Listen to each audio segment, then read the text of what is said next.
So I don't know about you, but sauerkraut is like one of my favorite foods.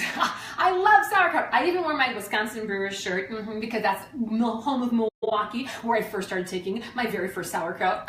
Anyhow, well, it's just because I was German and that's what we ate. But sauerkraut has become a staple in millions of people's homes because of their gut.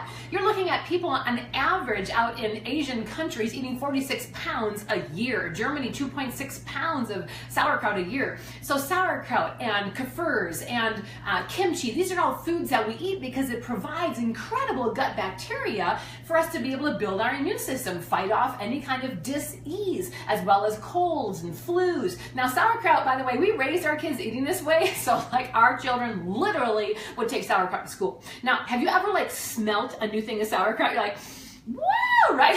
That's literally what they would do. Some of the kids were on missions and they'd make sauerkraut and their companions would be like, what are we doing? There's rotting vegetables, you know, in my house.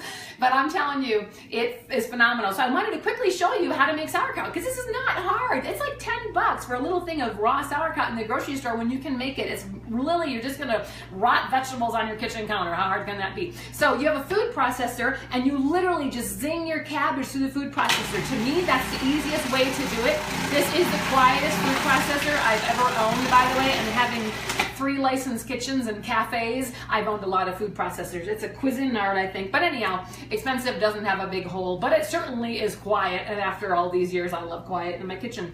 You literally are just gonna take the sauerkraut and you're gonna put it into, now I do things differently because I make a lot at one time, but I'm gonna show you how you would do it at home, unless you've got a good KitchenAid or a kitchen mixer. Now we own a 55, quart mixing container because that's what we use for our family, and we'll show you a picture of that. But what we have here is just cabbage. So cabbage and then salt. You always want to use salt. You never use vinegar. If you've got a recipe that calls for vinegar, you know you're using the wrong thing. And so literally you've got cabbage and salt and you pound it and you pound it and you pound it. Now I will tell you that I use a mixer until it's frothy. So I'll put all my cabbage, all my kraut, and the recipe you're getting today is 20 pounds of cabbage and a half a cup of salt. Because don't be making this wimpy, I made a quart of sauerkraut. Oh my gosh, like you should be eating a quart of sauerkraut every week, or every week and a half. But if you've got a family, you need more kraut. So like this is how we make sauerkraut, and I make like 7 of them at a time. I know that's insane, but I also give it away because it's delicious. I take my recipes, oh my gosh, sell them. I have made a lot of money selling sauerkraut because cabbage isn't expensive. And so you can make your sauerkraut, sell it to your neighbors and your friends, or my gosh, it's wonderful. So sauerkraut is one thing, but the key to sauerkraut, do not put the ring on top of the sauerkraut. Oh, the important thing to understand is gases need to come out of the jar, but no air can go in. So the trick is literally filling up your jars with sauerkraut, put some cabbage leaves on top of it, and then take a little, like a Ziploc bag and put water in it and put it on top, but then don't screw it on. Leave it on really light. So now you have the cabbage leaves and the little bag. Now I will show you that I don't do sauerkraut like this, honey. This is what I make my sauerkraut in. This is Karen's sauerkraut pail. And I have 2 of them. Can you imagine? I make 2 bales at a time. And I fill them up to about here with cabbage. So my mixture will come in about 20 or 30 pounds in each one of these pails because I make a veggie kraut and I make my sassy kraut. So what you would do is you fill this up with your cabbage and then get a plate. This plate is my kraut plate because it fits perfectly in. And then I take a really large bag and put enough water in it that it will sit on top to hold that plate down. Gases can come out, but air can't get in. And so you really do want to look at that. Now I also want to share with you water kefir.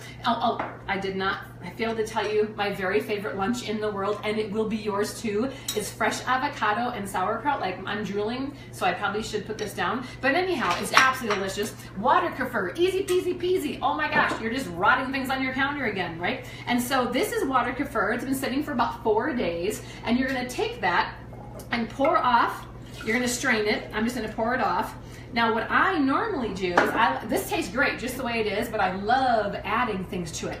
And you'll see recipes online that they'll add fruit juice. Oh my gosh, like don't touch fruit juice, make it yourself. I just went ahead and took a bunch of fresh raspberries and organic raspberries, and I blended them in a blender. And then I took some of that and added it to my kefir. This is what's left because I drank almost all of it in the last 3 days. But I will blend more raspberries and stick it in this jar, right? I'll pour a little bit out, and then I'm gonna make a raspberry kefir. So that's how you make a raspberry kefir, or any kind of, you can make an apple kefir, you can make anything. Water kefir, then you would take your starter grains, which are on the bottom, and you would add them to another 2 quarts of water. For every quart of water, the best recipe we've ever found is 3 tablespoons of a turbinado sugar. That would be organic, or organic cane, or organic turbinado sugar. I use turbinado. And then 2 teaspoons of molasses. And so that's what I would recommend for making your water kefir. But again, you can ferment at home, and you can be saving your baby's guts and your husband's guts, but learn about probiotics and just know that sauerkraut is the way to go. And if you're new at this, take a tablespoon of sauerkraut in the morning, tablespoon at night. Our clients have had overnight results. We've had people who've been on medications for 10 years start taking sauerkraut 3 times a day. They're off medications for issues with their gut within days. And we send it over and over and over again. So if you're looking for probiotics, you can go buy your little capsules, or you can make it yourself at home. I, for one, am encouraging you to share this with your girlfriends, your boyfriends, your people at work, anybody who's got any kind of gut issue. Make a little quart jar of sauerkraut, make your pail of sauerkraut, do whatever you need to, but start feeding your gut the things that will bring you life. Enjoy.